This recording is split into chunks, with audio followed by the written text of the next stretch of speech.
अतर पाकिस्तान को डिफॉल्ट से बचाने वाली इस हुकूमत को तहरीक इंसाफ अब नई तहरीक के ऐलान से डराने की कोशिश कर रही है, क्योंकि एक ऐलान हमने तहरीक इंसाफ का ईद के बाद भी सुना था कि एक बड़ी एहतजाजी तहरीक शुरू होने जा रही है, लेकिन कुछ नहीं हुआ। आप सूरत हाल किस तरह से मुख्तलिफ देख रहे हैं? टू बी ऑनेस्ट, मुझे कोई फिलहाल इस वक्त आज की तारीख तक तो सूरत हाल कोई मुख्तलिफ नहीं नजर आ रही। ईद, छोटी ईद से पहले भी अनाउंसमेंट हुई थी, बड़ी ईद के बाद भी इसी किस्म की बातें की गई थी कि बहुत बड़ा एहतजाज किया जाएगा। अब दोबारा कहा जा रहा है कि आशूरा के बाद एहतजाज किया जाएगा। लेकिन एक चीज बिल्कुल आपने देखा, एक पैटर्न हमें नजर आया कि जब भी तहरीक इंसाफ खुसूसन इमरान खान साहब एहतजाज की बात करते हैं तो बहुत सारी मुज़ाकरात की आवाजें आना शुरू हो जाती हैं। इमरान खान साहब की रिहाई का जिक्र शुरू हो जाता है, ईद से पहले उनकी रिहाई हो जाएगी, इस किस्म की खबरें मार्केट में आना शुरू हो जाती हैं। तो मेरे ख्याल में वर्कर को भी कंफ्यूज करने की कोशिश की जाती है ताकि वो एहतजाज ना हो। अब क्या इस दफा एहतजाज हो सकेगा, ये तो टाइम विल टेल। ये आप कह रहे हैं जो ईद से पहले इमरान खान की रिहाई की खबरें दे रहे थे वो एस्टेब्लिशमेंट के कहने पे दे रहे थे? नहीं, वो खुदा ना खास्ता, ना मैंने एस्टेब्लिशमेंट का नाम लिया, ना मैंने किसी का नाम लिया। मुजम्मल साहब, आपने तो डायरेक्ट ही मेरे ऊपर जोहरी हमला कर दिया है। ठीक है, अभी तो जंग शुरू नहीं हुई थी, अभी तो हमने पहला ही सवाल हुआ था।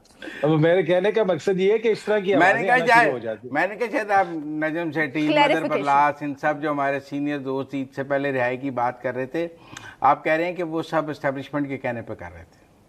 नहीं, खुदा न खास्ता मैं कतन ऐसा नहीं कह रहा, लेकिन मुख्तलिफ किस्म की खबरें आना शुरू हो जाती हैं। अलीमा खान साहब ने भी कहा कि जब भी इमरान खान साहब की तहरीक की बात होती है तो रिहाई की खबरें आना शुरू हो जाती हैं, मुज़ाकरात की खबरें आना शुरू हो जाती हैं। तो कहीं ना कहीं से तो आती हैं। हो सकता है हुकूमत की ख्वाहिश हो कि चीजों को हाँ, हो सकता है हुकूमत की ख्वाहिश हो कि चीजों को डाइवर्ट किया जाए, कोई तहरीक ना चल सके, लोग कंफ्यूज हों। तो इसमें तो कोई दो राय नहीं किस तरह की चीजें होती हैं।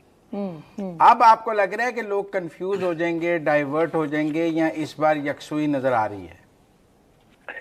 देखिए, अब मेरे ख्याल में ये वाली बात तो नहीं बिकेगी कि इमरान खान साहब की रिहाई हो जाएगी या एस्टेब्लिशमेंट या हुकूमत के साथ उनके ताल्लुकात कोई बेहतर हो जाएंगे, मामलात हल होने के करीब है। फिलहाल तो ऐसी सिचुएशन नजर नहीं आ रही है। और इमरान खान साहब भी यही कह रहे हैं कि अगर बात होगी तो सिर्फ और सिर्फ एस्टेब्लिशमेंट से बात होगी, हुकूमत से बात नहीं होगी। तो ये कन्फ्यूजन अब होनी तो नहीं चाहिए।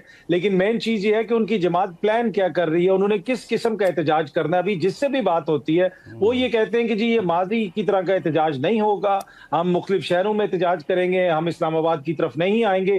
तो ये फिर आशूरा के बाद हमें देखना पड़ेगा कि एक्चुअल उनकी प्लानिंग क्या है, वो करना क्या चाह रहे हैं। फिलहाल टू बी ऑनेस्ट किसी के पास भी कोई एग्जैक्ट इंफॉर्मेशन नहीं है कि वो क्या करना चाह रहे हैं। अतर गवर्नमेंट मुज़ाकरात के लिए तैयार है, लेकिन सिर्फ और सिर्फ तहरीक इंसाफ से और माइनस इमरान खान की शर्त पे। आपको लगता है कि आहिस्ता आहिस्ता केपी की भी जो हम सूरत हाल देख रहे हैं, अली अमीन गंडापुर वैसे ही अंडर प्रेशर हैं, तो आपको लग रहा है कि इमरान खान को एक्चुअली माइनस कर दिया गया? नहीं, मेरा नहीं ख्याल। टू बी ऑनेस्ट, ये ख्वाहिश तो हो सकती है। गुज़िश्ता 3 सालों से हम यही सुन रहे हैं, कभी बल्ले के निशान को खत्म करके माइनस की बातें होती हैं। इस वक्त तहरीक इंसाफ और जो वोटर सपोर्टर हैं वो सिर्फ इमरान खान साहब की जात है, लोग उनके साथ खड़े हैं। अली अमीन साहब क्या कोई सिस्टम के लिए खतरा है या खैबर पख्तूनख्वा की हुकूमत सिस्टम के लिए खतरा है? नहीं, कतई नहीं।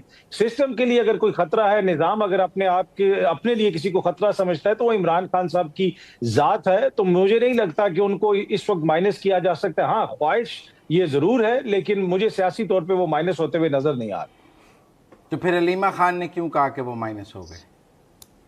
नहीं, कुछ चीजों में उनको माइनस करने की कोशिश की जाती है ना, ख्वाहिश होती है लोगों की कि जो उनको माइनस कर दिया जाए। फिर कुछ हालात ऐसे हैं, अब आप देख लें, अगर हुकूमत किसी को उनसे मिलने नहीं देगी, खानदान की मुलाकात चंद मिनट करवाएगी, वकला की मुलाकात बड़ी मुश्किल से होगी, सियासी रहनुमाओं की मुलाकात बड़ी मुश्किल से होगी, तो फिर एक तरह से तो माइनस मुख्तलिफ चीजों के अंदर उनको करने की कोशिश की जा रही है। लेकिन जहां तक अवाम का ताल्लुक है, क्या वहां से आप इमरान खान साहब को आज की तारीख में माइनस करने की पोजीशन में है, वो मुझे नजर नहीं आ रहा। अच्छा देखें, कोट लखपत के कैदी कहते हैं कि मुज़ाकरात करें हुकूमत के साथ, अडियाला का कैदी कहता है हुकूमत के साथ मुज़ाकरात नहीं करने। तो ये कोट लखपत के कैदी और अडियाला के कैदी की सोच आपस में नहीं मिल रही। देखिए मसला ये कि एक तो आपस में मुलाकात भी नहीं हो रही ना, या तो होता ना कि जमात बाहर होती, रोज इनकी मुलाकात होती, मुशावरत होती, एक दूसरे से बात करते, हो सकता है कि उन शख्सियात का भी कोई दबाव इमरान खान साहब पे आता ना, इमरान खान साहब की उनसे मुलाकात हो रही है ना, उनका एक्सेस इमरान खान साहब तक है। तो ये बड़ी इंपॉर्टेंट चीज है। उस खत के अंदर भी उन्होंने एक बड़ी इंपॉर्टेंट चीज लिखी, जो मोजेज कायदीन ने पाकिस्तान तहरीक इंसाफ के जेल से खत लिखा कि इमरान खान तक जो रसाई है उसको आसान बनाया जाए। तो मेरे ख्याल में हो सकता है कि उनकी थिंकिंग प्रिवेल कर जाए, लेकिन उसके लिए इमरान खान साहब तक आपको एक्सेस चाहिए, मुलाकातें चाहिए, लोग जाएंगे, बैठेंगे, उनसे बात करेंगे। तो फिलहाल तो वो मुझे होता हुआ नजर नहीं आ रहा।